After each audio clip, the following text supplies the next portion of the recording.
Hai, bertemu lagi di mata kuliah ergonomi. Kali ini kita akan membahas mengenai antropometri yang merupakan pendekatan dari ergonomi. Salah satu pendekatan ergonomi yang terkait dengan dimensi tubuh manusia. Capaian dari pembelajaran ini adalah bahwa setelah mengikuti mata kuliah ini, mahasiswa diharapkan mampu menerapkan prinsip perancangan berdasarkan sistem musculoskeletal dalam perancangan sistem kerja maupun produk. Kemampuan itu akan diukur melalui bagaimana mahasiswa bisa memahami konsep dan prinsip antropometri serta kemampuan menerapkan prinsip tersebut dalam perancangan produk maupun sistem kerja. Seperti yang sudah kita bahas sebelumnya dalam ergonomi, kita akan merancang tempat kerja, perkakas, peralatan, dan lingkungan kerja agar sesuai dengan kondisi manusianya atau operator atau pengguna dari sebuah produk dengan melihat kemampuan dan keterbatasan manusia. Pendekatan ergonomi akan lebih membantu seorang desainer dalam merancang tempat kerja, peralatan, atau fasilitas lainnya, atau juga termasuk produk, untuk memenuhi tujuan secara simultan dari peningkatan produksi dan efisiensi operasi, serta diharapkan mampu menurunkan tingkat cedera yang dialami oleh operator atau pengguna sebuah produk ataupun permesinan. Antropometri menjadi perhatian seorang desainer terhadap dimensi tubuh karena adanya variabilitas fisik manusia yang membatasi sebuah desain. Sementara desain sebuah sistem ataupun produk diharapkan mampu mengakomodasi sebagian besar operator atau pengguna sebuah produk pada semua dimensi pengguna yang relevan untuk laki-laki maupun perempuan dalam sebuah populasi. Solusi desain harus mengakomodir setidaknya persentil 5 perempuan sebagai ukuran yang kecil hingga persentil ke-95 dari laki-laki sebagai ukuran yang besar pada dimensi tersebut. Artinya bahwa karakteristik fisik populasi target pengguna harus diidentifikasi dan direncanakan sebelumnya. Sebelum memulai kuliah ini, kita akan ulas kembali sedikit mengenai definisi antropometri. Kata antropometri berasal dari kata bahasa Yunani yaitu anthropos yang artinya adalah manusia, dan metron yang artinya adalah ukuran. Sehingga antropometri merupakan pengukuran tubuh manusia atau ukuran tubuh manusia. Antropometri adalah satu kumpulan data numerik yang berhubungan dengan karakteristik fisik tubuh manusia seperti ukuran atau dimensi, bentuk, kekuatan, kemampuan untuk bergerak, dan sebagainya, serta penerapan dari data tersebut untuk menangani masalah perancangan. Antropometri merupakan ilmu yang berkaitan dengan pengukuran dimensi dan cara untuk mengaplikasikan karakteristik tertentu dari tubuh manusia, seperti volume, titik berat, perangkat inersia, dan massa dari bagian-bagian tubuh. Pedoman utamanya adalah merancang tempat kerja dan atau produk untuk mengakomodasi sebagian besar individu sehubungan dengan ukuran struktural tubuh manusia tersebut. Akan tetapi, secara praktis, hanya sedikit ahli ergonomi atau desainer yang mengumpulkan data mereka sendiri. Karena banyak data yang telah disediakan, baik itu yang dikembangkan oleh seorang peneliti atau peneliti lain terkait dengan ukuran antropometri, ataupun lembaga-lembaga yang sudah mencoba melakukan pengukuran antropometri. Banyak literatur dan hasil penelitian yang telah mereka gunakan dan berkontribusi untuk memberikan data antropometri ini. Data antropometri digunakan dalam human factor engineering untuk menentukan dimensi fisik ruang kerja, peralatan, kendaraan, termasuk juga pakaian, fasilitas lainnya, termasuk juga peralatan tempur, kemudian sarana transportasi yang lainnya. Tujuannya adalah untuk memastikan bahwa produk ini secara fisik sesuai dengan target populasi. Data antropometri ini berguna untuk perancangan berbagai peralatan agar dapat digunakan secara optimal, sehingga orang dapat bekerja dengan aman dan nyaman. Jadi tujuan adanya antropometri ini adalah agar orang bisa secara nyaman bekerja dalam sistem kerjanya. Secara nyaman dia menggunakan peralatan atau produk. Namun permasalahan timbul karena terdapat dimensi fisik manusia yang bervariasi. Meskipun demikian, dalam proses pengukuran tersebut ditemukan berbagai kesulitan, misalnya karena adanya variasi data dalam hal ukuran tertentu dari tubuh manusia. Jadi pada dasarnya, antropometri menjadi dasar pertimbangan seorang desainer untuk mewujudkan kenyamanan dalam bekerja, beraktivitas, atau menggunakan sebuah produk. Ibaratnya begini, Terlepas dari model dalam sebuah dunia fashion, nyamankah Anda bila menggunakan baju yang sempit atau kekecilan? Atau nyamankah Anda pada saat terus duduk dalam waktu lama pada sebuah kursi yang alas duduknya kecil, tidak menyokong paha dan pantat Anda, atau kursi yang terlalu rendah sehingga Anda kesulitan untuk berdiri setelah Anda duduk? Pernahkah Anda merasa kesulitan mengambil sesuatu karena tidak dapat menjangkau, baik karena terlalu jauh, terlalu tinggi, atau bahkan terlalu rendah, dan itu terjadi berkali-kali? Atau pernahkah Anda harus membungkuk untuk mengerjakan sesuatu dalam waktu lama, atau bahkan harus menggantung atau memposisikan siku Anda tinggi-tinggi dalam waktu lama, yang pada akhirnya badan Anda akan lelah, bahkan mungkin pegal berlebihan setelah Anda bekerja? Filosofi dasar dalam ergonomi adalah merancang stasiun kerja yang nyaman, praktis, dan produktif untuk bekerja. Idealnya, stasiun kerja harus dirancang agar sesuai dengan tubuh dan pikiran operator atau pengguna sebuah produk. Pembahasan kali ini akan fokus pada tubuh yang tentunya lebih mudah dari kedua soal tersebut di atas. Tayangan ini menunjukkan bagaimana penyesuaian kursi atau bangku dan pengaturan tugas dapat membantu mengakomodasi orang dengan ukuran yang berbeda, ukuran tubuh yang berbeda. Silakan kita lihat. Pekerja ini menuntut ketelitian seorang operator yang mengandalkan kerja mata dan ketelitian yang sangat tinggi. Salah satu operator harus menunduk untuk mendapatkan ketelitian kerja karena jarak antara mata dan permukaan kerjanya cukup jauh. Sementara pada operator lain, walaupun tidak tampak di sebelah kiri dari operator yang sebelah kanan, permukaan kerja lebih dekat dengan matanya. Namun, operator tersebut harus mengangkat bahu untuk dapat menyelesaikan pekerjaannya. Dengan menggunakan prinsip desain antrometri, berbagai orang dapat menemukan kenyamanan fisik di tempat kerja. Tidak mempertimbangkan persyaratan fisik dalam sebuah rancangan dapat menciptakan postur kerja yang buruk yang menyebabkan kelelahan, kehilangan produktivitas, dan bisa jadi justru akan menimbulkan cedera. Jadi secara umum, antropometri dalam proses perencanaan membantu dalam hal 1. Mengevaluasi postur atau sikap kerja dan jarak untuk melakukan operasi terhadap kendali-kendali yang ada. Yang kedua, menentukan jarak antara tubuh dan bagian produk yang harus dihindari. Dan yang ketiga, mengidentifikasi elemen-elemen yang membatasi gerakan tubuh. Gambar berikut mengilustrasikan terminologi dasar yang digunakan untuk menggambarkan pergerakan sendi. Mengacu pada hal ini, dan sesuai dengan definisi ergonomi yang sangat memperhatikan keterbatasan manusia dalam merancang sebuah sistem kerja, maka diperoleh desain sistem kerja atau produk yang nyaman bagi operator, pekerja atau pengguna sebuah produk. Ada perputaran bahu, abduksi dan aduksi. Kemudian horizontal flexion dan horizontal extension, di mana bahu berputar ke depan dan ke belakang. Kemudian ada vertical flexion dan vertical extension, yaitu bahu berputar ke atas dan ke belakang. Kemudian juga ada perputaran pada siku secara extension maupun flexion. Lalu bagaimana siku itu berputar ke dalam, supinasi, atau keluar, pronation. Lalu ada perputaran di pergelangan tangan, ke kiri dan ke kanan maupun ke depan dan ke belakang. Juga termasuk pada perputaran di jari.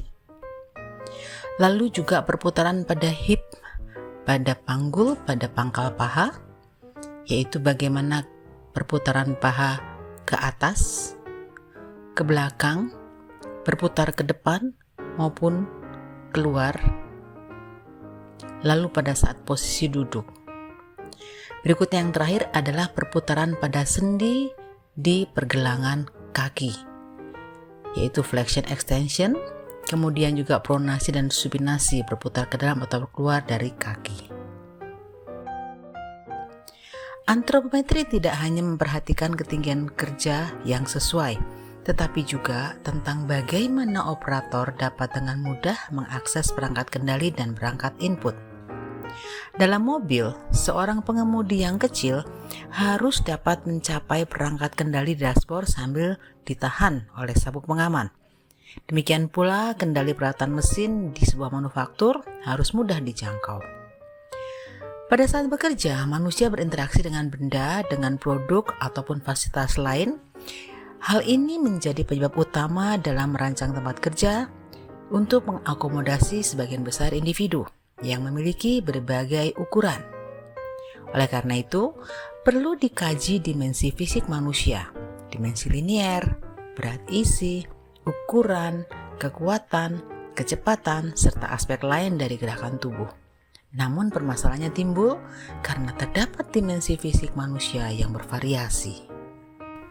Manusia bervariasi karena perbedaan genetik dalam karakteristik yang diwariskan, plastisitas atau kemampuan dibentuk oleh lingkungan saat masih muda, aklimatisasi dan adaptasi perilaku dalam waktu yang sangat singkat. Ukuran tubuh manusia dipengaruhi oleh beberapa faktor, antara lain usia, jenis kelamin, faktor sosioekonomi, suku bangsa, bahkan kelompok pekerjaan. Umur sangat berpengaruh dalam ukuran tubuh manusia. Dari bayi, seorang akan mengalami pertumbuhan sampai akhir usia belasan tahun pada wanita dan pada usia 20-an pada pria. Faktor sosioekonomi berpengaruh pada tingkat gizi yang dikonsumsi seseorang. Dengan tingkat konsumsi gizi baik, seseorang akan lebih mudah terhindar dari penyakit dan ini akan berpengaruh juga pada perkembangan fisiknya. Faktor etnis juga berpengaruh pada ukuran tubuh manusia. Faktor ini jelas sekali nampak. Orang Eropa pada umumnya lebih tinggi daripada orang Asia. Demikian pula bentuk bagian tubuh lainnya, misalnya raut wajah berbeda untuk setiap suku bangsa. Ada perbedaan besar dalam ukuran tubuh karena jenis kelamin dan genetika. Pria rata-rata 13 cm lebih tinggi daripada wanita dan juga lebih besar di sebagian besar tubuh lainnya. Perbedaan genetik terlihat dari perbandingan individu yang tinggal di negara yang berbeda. Misalnya, rata-rata tinggi badan pria Amerika adalah 167 cm, sedangkan di Vietnam adalah 152 cm. Sebuah mobil yang dirancang untuk populasi Amerika hanya akan muat sekitar 10% dari populasi Vietnam. Kecuali tentu saja perbedaan tersebut dapat diakompensasi dengan menggunakan kursi yang dapat disesuaikan. Namun, beberapa perbedaan antar negara semakin berkurang, menunjukkan bahwa ada faktor di luar genetika. Misalnya, sekitar 20 tahun terakhir rata-rata remaja Jepang menjadi lebih tinggi 12 cm. Ini sebagian besar disebabkan oleh perubahan kebiasaan makan. Khususnya, protein hewani menjadi lebih umum dalam makanan Jepang. Anak-anak yang lahir dari orang tua imigran setelah tiba di Amerika Serikat lebih besar dan memiliki bentuk kepala yang berbeda dengan mereka yang lahir sebelum orang tuanya bermigrasi. Ini bertentangan dengan pandangan yang berlaku tentang ketetapan tipe ras atau etnis. Anak-anak yang lahir di Kanada dari orang tua Punjabi lebih tinggi dan lebih berat daripada mereka yang lahir di India. Secara individu, tidak seorang pun di dunia ini memiliki ukuran tubuh yang sama. Bahkan jika ada laut ukur yang amat teliti sekalipun, selalu akan terlihat adanya perbedaan antara seorang yang satu dengan yang lain, walaupun hanya beberapa milimeter atau bahkan beberapa mikrometer.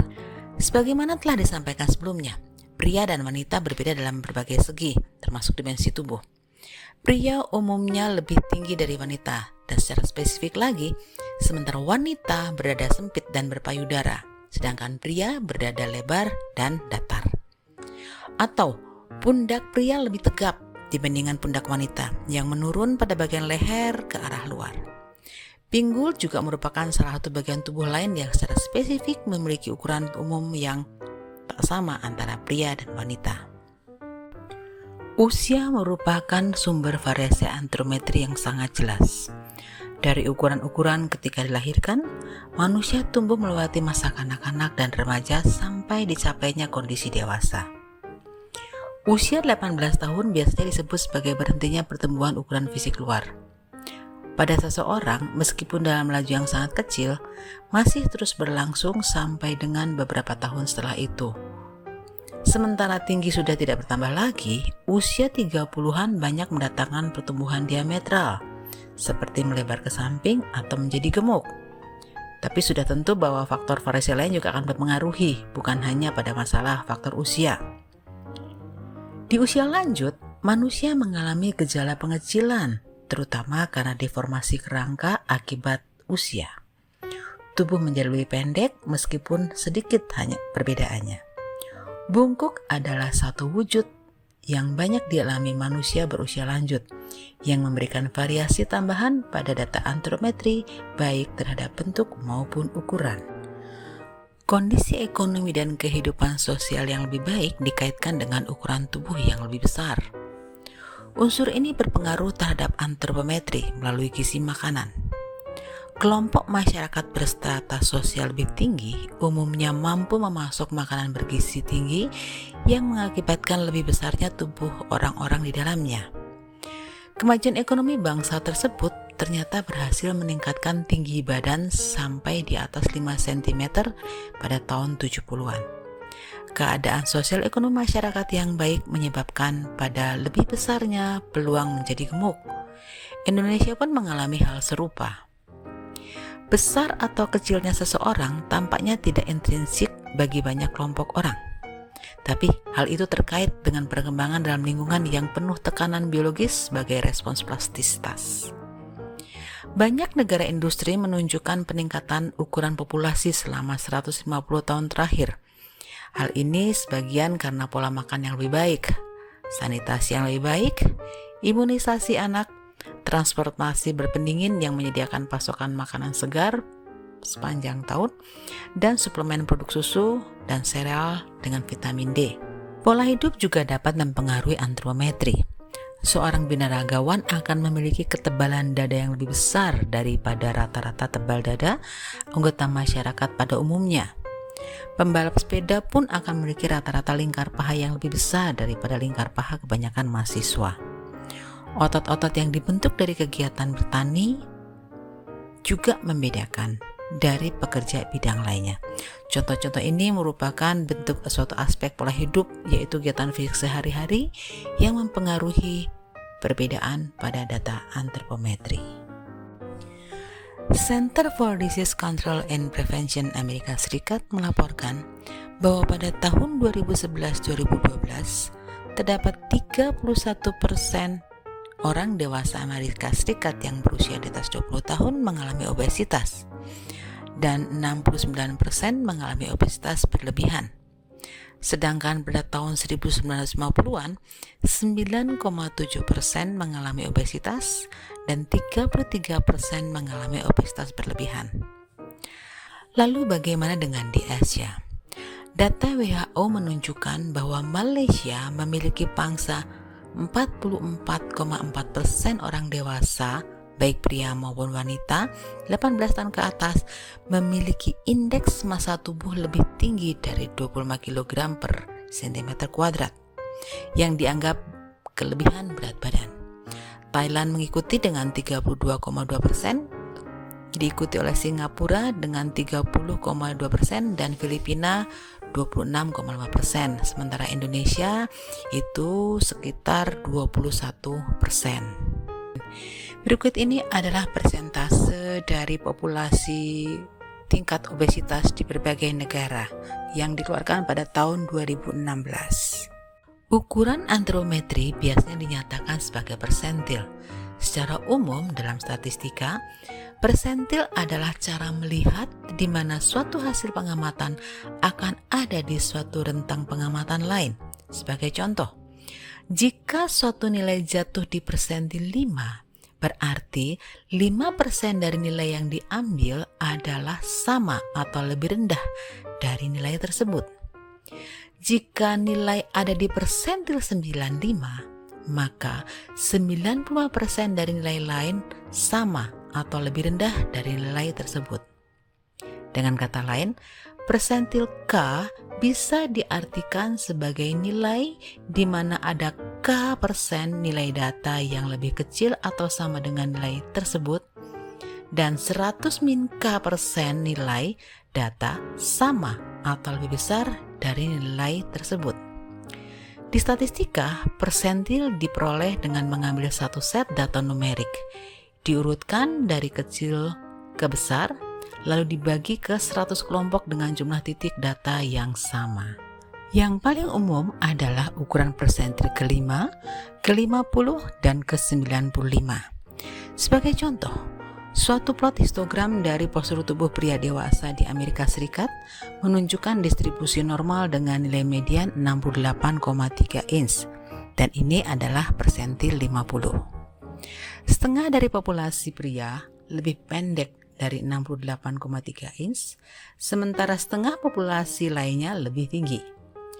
Pria di persentil 5 hanya mencapai tinggi 63,7 inch, sementara pria di persentil 95 mencapai 72,6 inch atau di atasnya. Data antropometri biasanya terdistribusi secara normal. Bila data terdistribusi secara normal ditandai dengan nilai rata-rata atau mean dan standar deviasi. Selama kita mengetahui kedua nilai distribusi ini, nilai persentil apapun dapat dihitung. Misalnya, persentil ke-95 sama dengan nilai rata-rata ditambah 1,65 kali standar deviasi. Dan persentil ke-5 sama dengan nilai rata-rata dikurangi 1,65 kali standar deviasi. Prosedur umumnya adalah merancang rentang populasi dari persentil ke-5, operator kecil, sehingga persentil ke-95 sebagai operator besar. Pilihan persentil ke-5 dan ke-95 adalah tradisional, meskipun orang dapat berargumen bahwa kisaran persentil yang lebih besar harus digunakan. Tetapi banyak ahli ergonomi menganggap tidak mungkin memasukkan populasi ekstrim, misalnya orang yang sangat pendek atau orang yang sangat besar sekali, ke dalam rentang desain umum. Misalnya, kursi-kursi yang dapat disesuaikan ketinggiannya di Indonesia harus disesuaikan yang kira-kira sesuai dengan rentang yang ditetapkan oleh wanita persentil ke-5 dan pria persentil ke-95 orang Indonesia. Semakin besar rentang desain, semakin besar biayanya. Lebih mahal untuk mendesain rentang persentil 5 hingga ke-95 daripada rentang persentil ke-10 hingga ke-90. Nilai persentil yang dipilih sebagian besar merupakan keputusan politis, ya, dan perusahaan dapat mengadopsi kebijakan yang berbeda. Meskipun demikian, ada beberapa bentuk rancangan yang tidak bisa menggunakan nilai ini. Misalnya, untuk perancangan pintu penumpang pesawat komersial, FAA memiliki standar tersendiri untuk perancangan pintu serta pintu darurat dari pesawat komersial. Dengan tipe-tipe pesawat yang berbeda memiliki parameter perancangan yang berbeda pula. Suatu pertanyaan yang berpotensi kontroversial adalah, apakah seseorang harus merancang untuk populasi pekerja yang ada? Misalnya lelaki persentil 5 hingga 95. Atau jika seseorang harus memperluas jangkauan ke pekerja perempuan persentil 5 untuk memeriksa akses fisik yang sama kepada perempuan. Pekerja di pabrik manufaktur tertentu mungkin memiliki ukuran tubuh berbeda yang tidak khas dari populasi pada umumnya. Sebagai contoh, tahun 1990 di IBM Corporation di San Jose, ada sekitar 1.000 operator mikroskop wanita. Banyak di antaranya operator yang baru tiba saja di Amerika dari Asia, dan mereka lebih pendek dari persentil 5 wanita Amerika.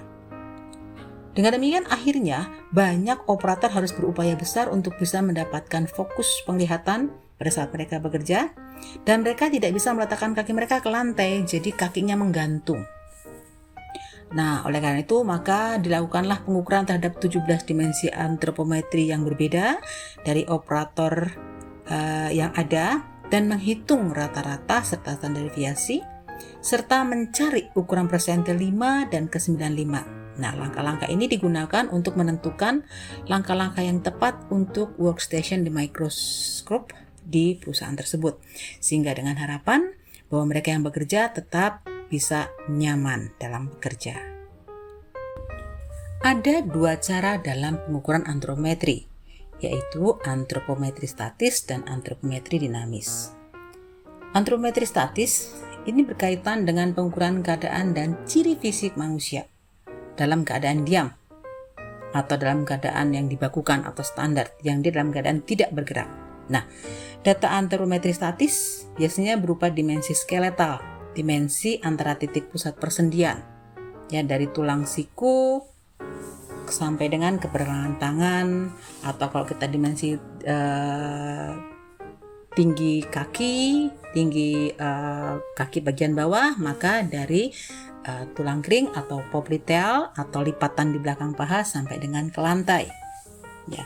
Sementara satu lagi adalah antropometri dinamis, yaitu pengukuran tubuh yang dilakukan dengan memperhatikan gerakan yang mungkin terjadi saat melakukan atau melaksanakan sebuah kegiatan.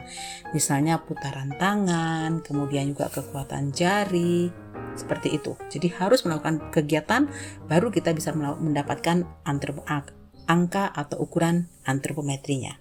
Nah, survei antropometri mahal untuk dilakukan karena jumlahnya besar. Jadi tidak bisa dengan jumlah yang cukup kecil.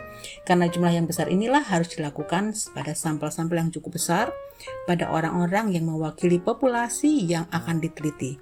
Jadi tergantung di mana kita akan merancang, untuk siapa akan merancang, maka itulah populasi kita. Dari populasi yang kita miliki, lalu kita akan menentukan sampelnya. Nah, secara tradisional, pengukuran dilakukan dengan menggunakan instrumen yang sederhana sebetulnya. Bisa dengan cara yang sederhana, bisa dilakukan secara manual, seperti antropometer atau jangka sorong, atau bahkan alat-alat ukur sederhana lainnya.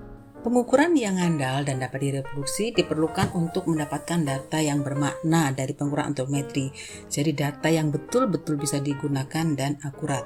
Nah, dengan demikian maka peneliti harus memastikan penggunaan peralatan yang berkualitas, yang dikalibrasi dengan baik dan diperiksa secara teratur. Jadi tidak bisa menggunakan alat ukur yang tidak terkalibrasi atau diragukan keakuratannya.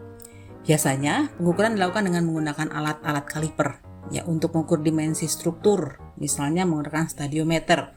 Stadiometer itu untuk mengukur tinggi badan atau tinggi lipatan lutut, popliteal, ya, atau justru kita paling mudah menggunakan pita ukur yang biasanya digunakan oleh para penjahit, ya. Dia bisa mengukur berapa panjang lengan bawah atau anggota tubuh lainnya. Atau kita menggunakan skin fold caliper yang biasanya digunakan untuk mengukur lipatan kulit. Nah, ini digunakan untuk mengukur ketebalan tubuh, misalnya tebal perut atau tebal dada, atau justru misalnya lebar kepala. Nah, kemudian kita menggunakan juga timbangan, jelas itu kok timbangan kita untuk mengukur massa atau berat badan. Lalu ada goniometer yang digunakan untuk mengukur kemampuan gerak persendian. Kita akan mengukur berapa kemampuan putar dari setiap sendi. Ya, baik itu misalnya di lutut atau di pergelangan kaki atau pergelangan tangan. Dengan menggunakan goniometer kita tahu berapa kemampuan putarnya, aduksi, pronation atau supination. Ya. Atau force gauge, atau juga kita menyebutnya dengan namanya Preston hand dynamometer, itu untuk mengukur kekuatan tangan. Jadi berapa kemampuan kita untuk menggenggam sesuatu, menarik, mendorong, dan sebagainya. Dan alat ukur lainnya. Jadi banyak alat ukur yang bisa digunakan untuk menentukan antropometri dinamis maupun antropometri statis. Dalam pengukuran antropometri, ada beberapa ukuran antropometri yang menggunakan nama Latin. Ini praktis, tapi ya sebetulnya walaupun tidak semua orang kadang-kadang paham, karena kadang-kadang istilahnya adalah istilah-istilah secara fisiologi, ya. Karena hal ini merujuk pada tonjolan tulang pada tubuh manusia. Misalnya, tinggi tibialis adalah tinggi margin medial proximal tibia. Apa itu? Itu adalah tonjolan tulang pada tibia tepat di bawah tempurung lutut. Atau tinggi akromion, itu yang mengacu pada tinggi titik tertinggi dari tulang belikat. Atau tinggi popliteal, seperti sudah disebutkan di atas, yaitu adalah tinggi dari telapak kaki atau lantai ke lipatan di bawah lutut, antara kaki bagian atas dan bagian bawah. Jadi beberapa hal itu istilahnya adalah istilah-istilah fisiologis. Namun demikian, kalau dalam bahasa Indonesia itu sudah disesuaikan dengan bentuk dari postur atau gerakan tubuh orang. Nah, pengukuran antropometri yang jelas dapat diterjemahkan dan dalam pengukuran desain workstation sesuai dengan motonya. Yang penting ini adalah bahwa let the small person reach and let the large person fit. Itulah moto waktu kita merancang sebuah stasiun kerja berdasarkan antropometri. Biarkan orang yang kecil itu yang paling kecil itu bisa menjangkau, tetapi bahwa orang yang besar pun dia merasa nyaman berada dalam sistem kerjanya. Pedoman utama dalam merancang tempat kerja atau produk untuk mengakomodasi sebagian besar individu berhubungan dengan struktural tubuh manusia, seperti yang sudah kita bahas sebelumnya. Nah, tapi sebetulnya hanya sedikit orang-orang ergonomi atau desainer yang mengumpulkan data mereka sendiri. Ya, karena banyak sekali data yang harus mereka kumpulkan, sehingga mereka sebetulnya menggunakan data-data yang sudah ada yang ditabulasi oleh para peneliti-peneliti sebelumnya. Ya, jadi hampir 1000 dimensi tubuh yang berbeda untuk hampir 100 jenis populasi di sebagian besar militer tersedia di Anthropometric Sourcebook. Itu ada, sudah dikeluarkan sejak tahun 1978 ya. Atau misalnya proyek CESAR ya, Civilian American and European Surface Anthropometry Resource. Mereka mengumpulkan lebih dari 100 dimensi pada 5.000 warga sipil menggunakan pemindaian tubuh 3 dimensi, artinya dia lebih akurat. Nah, ringkasan-ringkasan tersebut digunakan untuk berbagai postur kerja itu untuk pria dan wanita di Amerika Serikat. Sementara di Indonesia belum ada. Namun demikian sebetulnya kalau untuk desainer-desainer interior seperti arsitek, kemudian juga desain interior, mereka biasanya menggunakan desain-desain yang sudah disediakan oleh beberapa peneliti. Misalnya yang dikeluarkan oleh Julius Panero, kemudian Henry Dreyfus, itu mereka mengeluarkan peta antropometri dari dimensi tubuh, sehingga mereka hanya tinggal menulis saja ya data yang ada dalam bentuk peta kalau menggunakan Dreyfus ataupun menggunakan Panero. Tetapi para peneliti lain atau yang dilakukan oleh NASA atau CESAR sekalipun itu menggunakan tabulasi. Kita hanya tinggal mengambil, kita kan menggunakan persentil berapa untuk dimensi tubuh yang mana. Jadi kita gunakan lalu kita ambil angka tersebut. Namun ini masih sangat terbatas pada Amerika dan Eropa. Sementara Indonesia sendiri belum ada.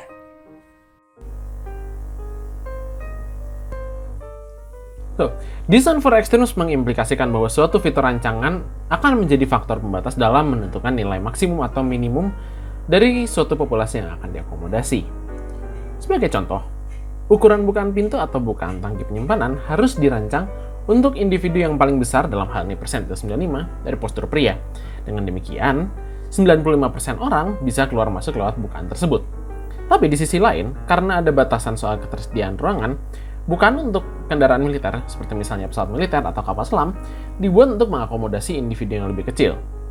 Selain itu, jarak gapai untuk hal-hal seperti pedal rem, pedal gas, setir, atau pengendali harus juga dirancang untuk individu yang kecil, misalnya persentil 5 dari panjang lengan atau kaki wanita, sehingga 95% populasi di atas persentil 5 tersebut dapat mengakomodasi perangkat tersebut. Design for adjustability digunakan untuk peralatan atau fasilitas yang bisa diatur untuk mengakomodasi berbagai jenis individu, seperti misalnya kursi, meja, jok mobil, kolom setir, atau support dari alat, adalah jenis-jenis peralatan yang biasanya dapat diatur ukurannya dan jaraknya untuk mengakomodasi berbagai populasi pekerja. Biasanya, perancangan dengan kemampuan pengaturan ini, design for adjustability, jadi pilihan yang utama saat merancang suatu ruang kerja atau suatu perangkat.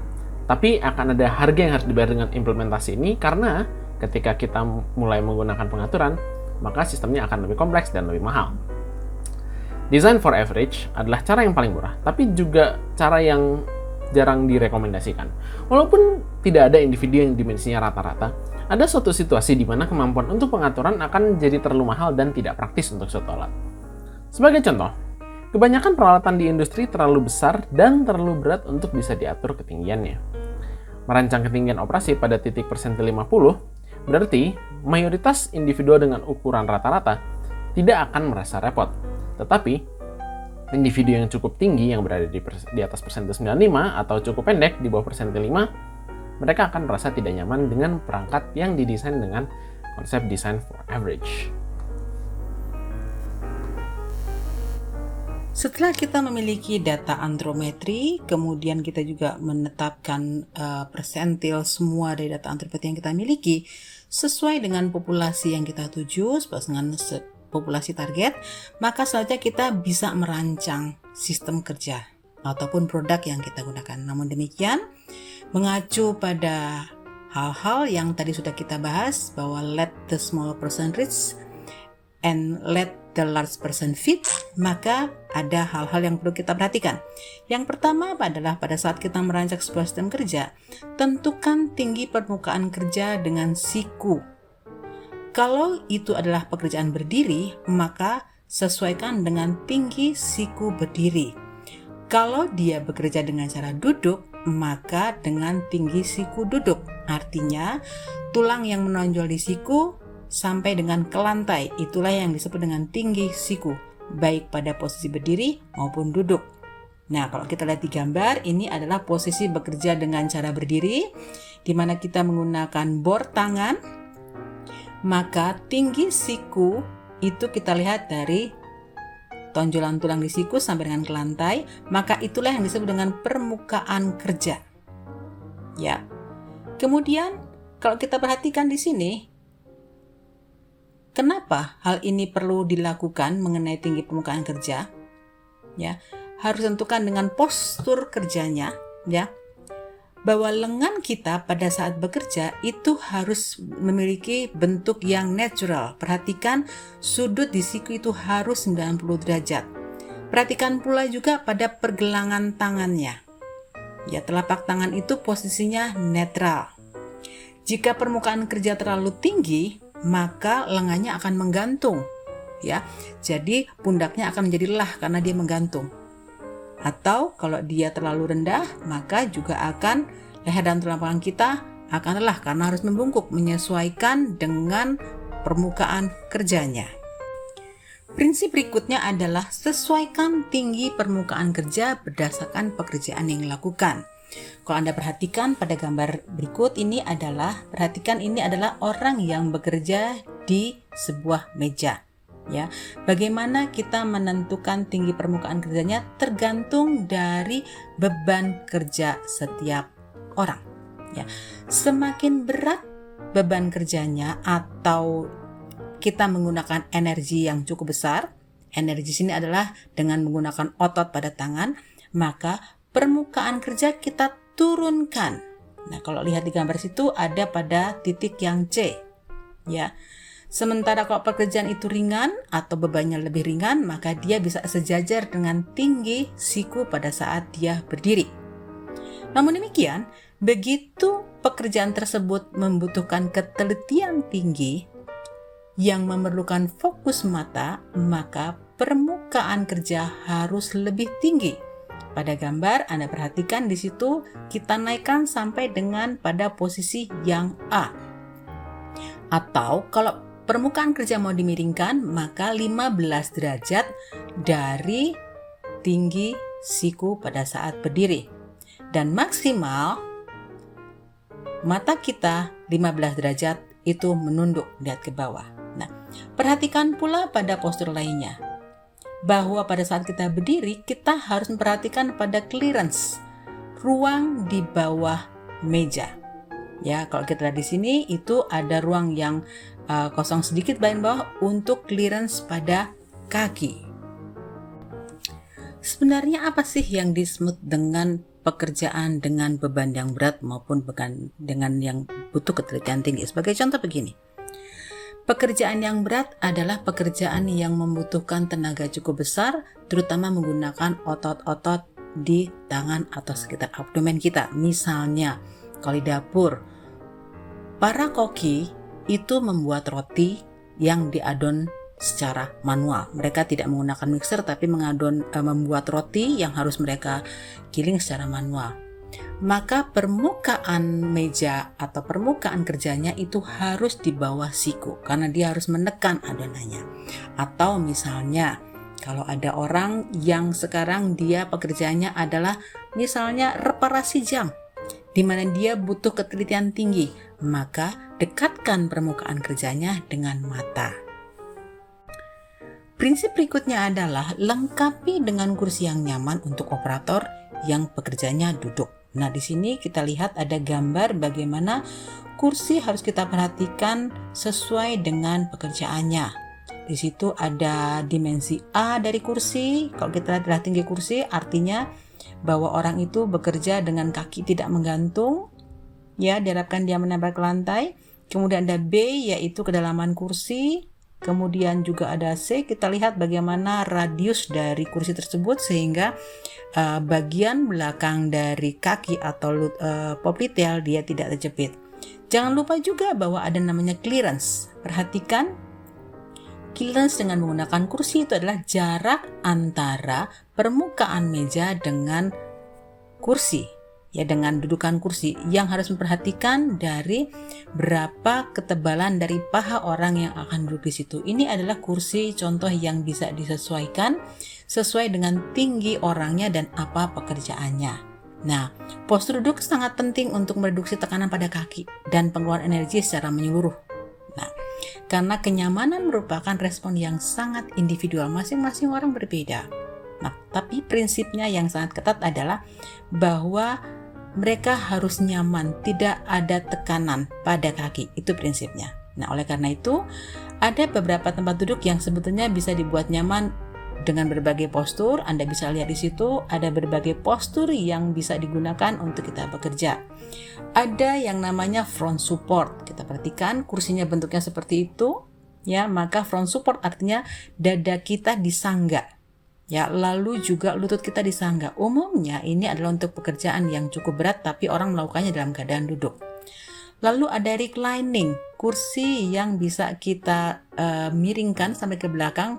Reclining di sini untuk pekerjaan yang memang dia memerlukan postur kerja seperti itu dan sebagainya. Jadi ada posisi kneeling, tumpuan ada pada lutut, kemudian rebalance, ada stool, ada tradisional. Tradisional itu yang umum kita gunakan. Jadi berbagai kursi, berbagai postur duduk itu bisa kita gunakan untuk pekerjaan yang sesuai dengan apa yang kita lakukan di tempat kerja atau di meja kita. Nah, mengapa hal ini perlu kita perhatikan? Karena sikap duduk yang salah itu bisa menyebabkan masalah di punggung. Ada tekanan pada tulang belakang yang akan meningkat sejalan dengan bagaimana postur kita duduk. Ya, semakin berbaring maka dia akan semakin besar. Ya. Jika diasumsikan tekanannya 100%, maka cara duduk yang tegang atau kaku, posisi tegak, dapat menyebabkan tekanan sampai dengan 140%. Jadi yang kita perhatikan di sini adalah tekanan pada tulang belakang bagian bawah, yaitu pada L4 atau L4 dan L5 atau lumbar yang keempat atau lumbar yang kelima atau L5S1 lumbar yang kelima dan sacrum. Ya, itu adalah tulang ekor. Nah, ini sindromanya sering disebut dengan sindroma slip disc, ya. Jadi akibat postur duduk yang salah. Dengan demikian, maka lengkapilah kursi dengan kursi yang dapat disesuaikan atau adjustable chair. Nah, kenapa pekerjaan ini harus disesuaikan kursinya? Karena pertimbangan kedua, yaitu mengurangi tekanan pada lempengan atau pada vertebral disc di belakang, ya, intervertebral disc di bagian belakang antara L4, L5 atau L5S1, karena dia dapat meningkat akibat sikap duduk yang salah pada saat dia duduk dalam waktu yang lama. Juga kita harapkan bisa disesuaikan dengan pada sandarannya. Ya, sandar duduk yang dapat disesuaikan itu kemiringannya atau reclining itu dapat mengurangi tekanan lempengan tersebut. Nah, tetapi besar sudut sandarannya juga akan membuat pekerjaan dan pengaruhi kinerja. Jadi betul-betul harus disesuaikan dengan kondisi masing-masing orang. Masing-masing orang memiliki dimensi yang berbeda, kenyamanan yang berbeda. Mengapa? Inilah alasnya harus diberikan kursi yang dapat disesuaikan.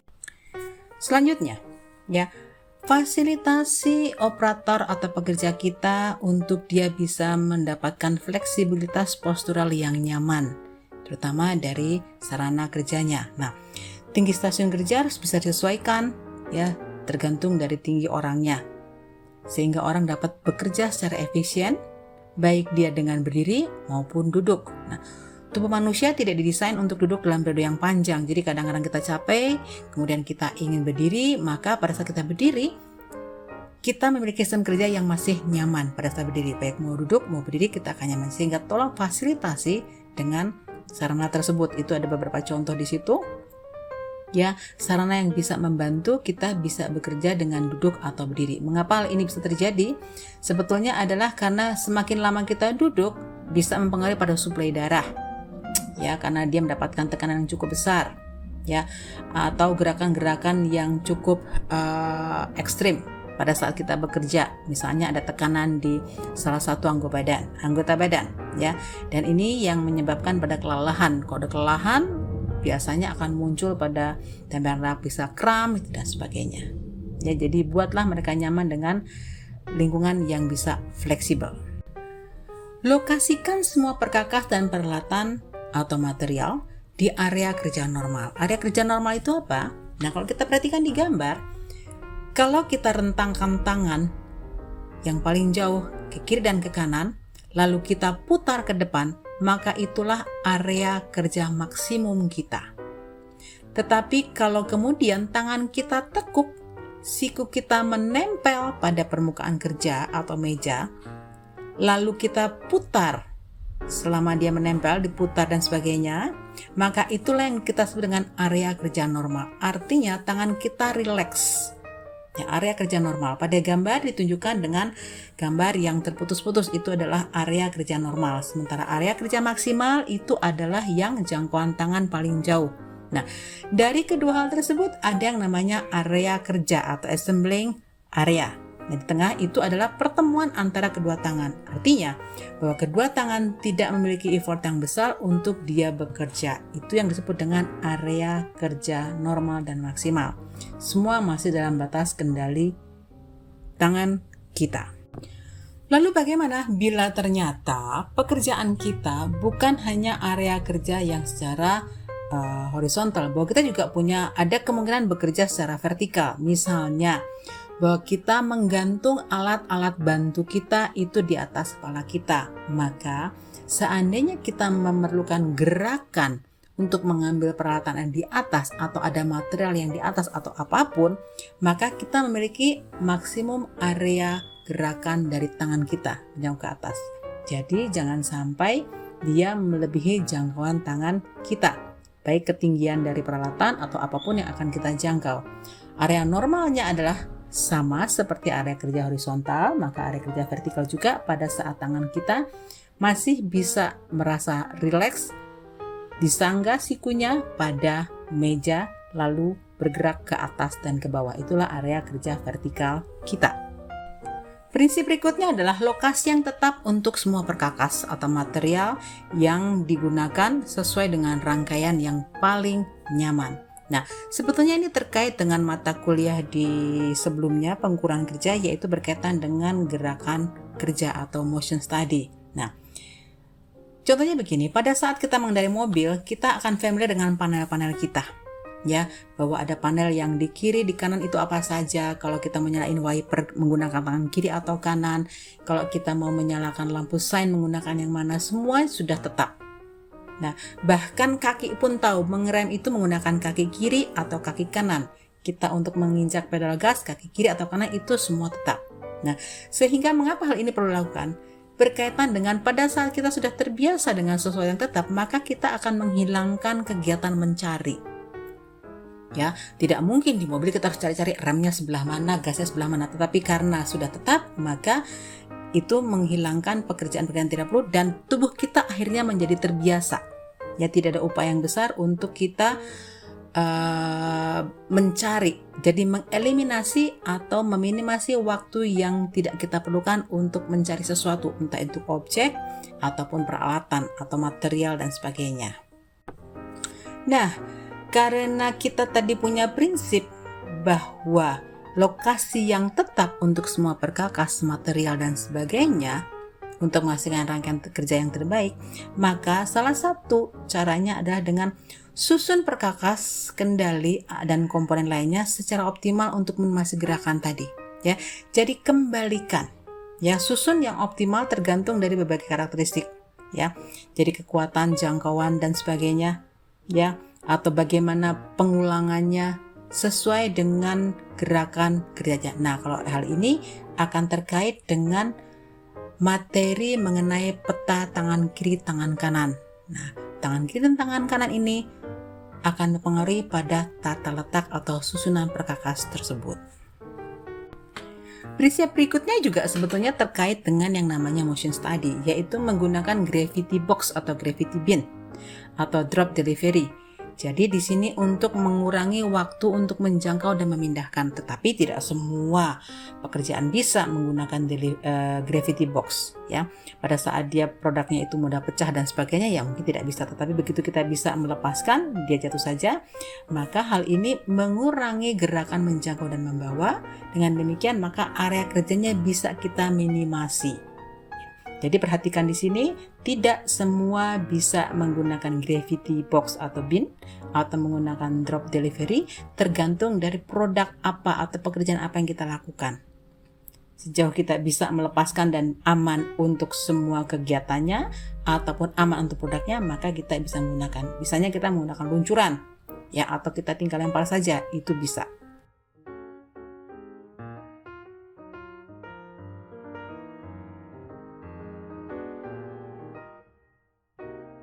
Ada dua jenis reference point untuk perancangan mobil. Pada mobil umumnya digunakan HRP karena mobil jalanan pada umumnya memang dirancang untuk membantu pengendaranya dalam berkendara jarak jauh tanpa masalah. Misalnya seperti Suzuki Karimun yang ada di depan saya ini. Oke. Nah, tapi mobil balap dirancang untuk menggunakan ARP, Accelerator Reference Point, karena pembalap akan lebih butuh kemampuan untuk memainkan pedal gas dan rem dibanding untuk kenyamanan sehari-hari. Nah, salah satu perusahaan yang berhasil menggabungkan dua faktor ini, HRP dan ARP, adalah Porsche. Dan di sini saya kebetulan punya contohnya dalam bentuk Porsche 911 Dakar baru ini, yang kebetulan baru saya review hari ini. Dalam misinya sebagai suatu perusahaan yang ingin membawa teknologi balap ke jalan raya, Porsche merancang mobil mereka supaya bisa aman dan nyaman untuk penggunaan jarak jauh, namun juga mudah dan aman digunakan saat di track. Saya saat ini sedang duduk di kursi pengemudi dari Porsche 911 Dakar, mobil yang dirancang untuk penggunaan sehari-hari maupun penggunaan untuk off-road. Karena mobil ini dirancang untuk mengakomodasi pasar seluruh dunia, maka Porsche berusaha untuk membuat mobil ini senyaman mungkin untuk orang di seluruh dunia, jadi tidak terpatok pada satu negara saja, sehingga ada banyak adjustment di interior ini. Sebagai orang dengan tinggi 178 cm, posisi sekitar kurang lebih sekitar 1 meter dari pedal akselerator ke hip reference point ini sesuai untuk saya berkendara, karena saya butuh kemampuan untuk menginjak pedal pedal gas dan pedal rem saat akselerasi atau saat pengereman ya dengan pedal rem. Tapi di saat terjadi tabrakan, kaki saya tidak extend terlalu jauh sehingga tidak terjadi patah kaki atau tulang paha saya lepas dari soket tulang pinggul ketika terjadi kecelakaan. Nah, demikian juga dengan posisi tangan saya. Posisi tangan saya di sini sekitar 90 cm kalau saya tidak salah mengukur.